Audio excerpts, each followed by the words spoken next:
Hi friends, ಇವತ್ತು ನಾನು ಶಾವಿಗೆ ಬಾತ್ ಹೇಗೆ ಮಾಡೋದು ಅಂತ ತೋರಿಸ್ಕೊಡ್ತಿದ್ದೀನಿ. ಶಾವಿಗೆ ಬಾತ್ ಉದುರಾಗಿ ಮಾಡಬೇಕಂದ್ರೆ ಫಸ್ಟು ಇದನ್ನು ಚೆನ್ನಾಗಿ ಹುರ್ಕೋಬೇಕು. ಹುರಿದ್ಬಿಟ್ಟು ಅದನ್ನು ಒಂದು ಕುದಿಸ್ಕೋಬೇಕು. ಅದನ್ನು ಕುದಿಸಿ ಬಸ್ಕೋಬೇಕು. ಅದನ್ನು ಇದು ಕುದಿಯಾಕತ್ತೈತೆ ನೋಡ್ರಿ. ಒಂದು ಕುದಿತ ಬಸದ್ ಬಿಡ್ಬೇಕ್ರಿ. ಅದನ್ನ ಇತ್ತಾಗ ನಾನು ಉಳ್ಳಾಗಡ್ಡಿ ಗಜ್ಜರಿ ಎಲ್ಲ ಹಚ್ಕೊಳತ್ತೀನಿ ರೀ. ಈಗ ನೋಡ್ರಿ ಬಸ್ಕೊಂದು ಇಟ್ಕೊಂಡೇನಿ ನಾನು ಸಂಗ್ಯಾಗ.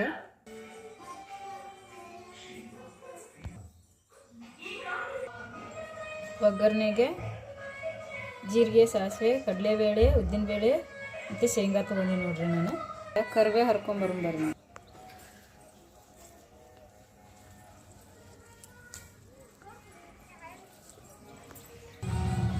ಕರಿಬೇವು ತಂದು ನೋಡ್ರಿ.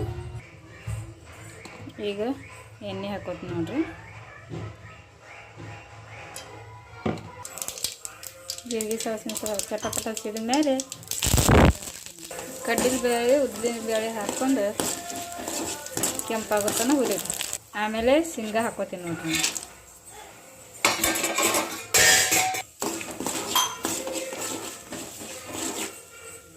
ಆಮೇಲೆ ಈರುಳ್ಳಿ ಮತ್ತು ಹಸಿಮೆಣಸು ಹಾಕಿ ಹುರ್ಕೋಬೇಕ್ರಿ.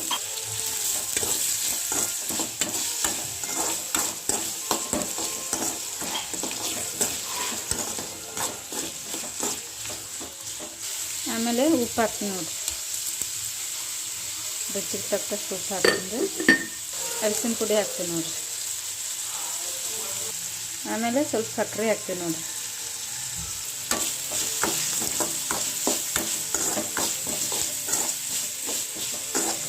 ಆಮೇಲೆ ಇದೆಲ್ಲ ಚೆನ್ನಾಗಿ ಇದಾಗುತ್ತೆ. ಲಾಸ್ಟ್ ಕೊತ್ತಂಬರಿ ಹಾಕ್ತೀನಿ ನೋಡಿ. ಆಮೇಲೆ ಸ್ವಲ್ಪ ನಿಂಬೆಹಣ್ಣು ಹಿಂಡ್ಬೇಕು ನೋಡಿ.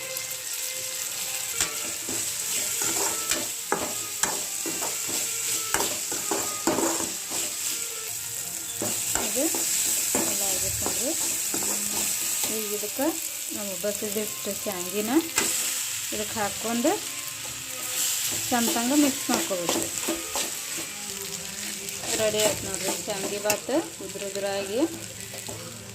ಫೈನಲಿ ಶಾವಿಗೆ ಬಾತ್ ರೆಡಿ ಆಗೈತೆ ನೋಡ್ರಿ ಉದುರಾಗಿ. ಇಷ್ಟ ಆದರೆ ಲೈಕ್ ಮಾಡಿ, ಶೇರ್ ಮಾಡಿ, ಕಮೆಂಟ್ ಮಾಡಿ, ಸಬ್ಸ್ಕ್ರೈಬ್ ಆಗಿ ಫ್ರೆಂಡ್ಸ್.